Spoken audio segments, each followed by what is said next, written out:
مزمور 17. بیگناه مردک دعا. داوود دعا. ای خداوند، می دادخواهی گوش بکن و می ایجگر صدای توجه بکن. می دعای گوش بکن که می بیشیل پیل لبان جبیرونه تی حضور جمره حکم کن تی چومان انصافم را فندره. تو می دیل امتحان بکودی شب می ورجه بموی مرا امتحان بکودی و هیچی نیفتی. چون که تصمیم بگیفتم می دیل و زبانم را گناهی نکنم، ولی در مورد آدمان کردکاران تی لبان کلامم را مرا ظالم آدمان رایان جا دور بداشتم. می قدمان تی رایان درون قایم سیدی، می پایان لغزش نخوردید. خدایا ترا دخانم چون که می جواب دهی، می گوانه بشنو و گوش بکن تی عجیب محبت نشان بدن. تو که تی رس دستم را اوشنی که ترا پناه آوریدی دشمنان دست جن نجات دهی.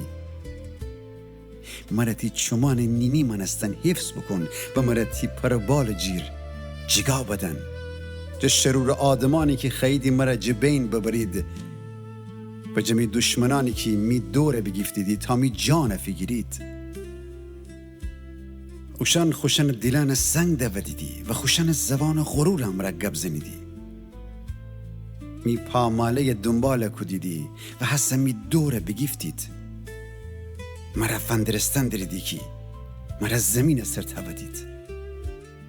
اوشان ایتا شیر منستنی سیدی کی تیکه پار کدن وسی هرسنی. ایتا واشی شیر منستن کی ایتا خلوت جگا کمین بکده داری. خداوند ویریز واشن جلو بیس واشن به زمین بزن تی شمشیرم را می جان شرور آدمان دست جا خلاص کن. ای خداوند تی دستانم را نجات بدن مرا جه هجور آدمان، جه دنیا مردمانی که وشن دیل و فکر فقط زندگی کدن هر دنیا درونیسه. جه مردمانی که وشن شکمان تی برکت زمینی مرا پره کنی و صاحب زکن زیادیم بیدی. و هو چیزی که جهشن مال و منال منه اشن زکن فرسه، ولی من پارساییم را تی روی فندرم. وقتیم که بیدار بم جه خاطر کی تی دیم فندرم سیرابم.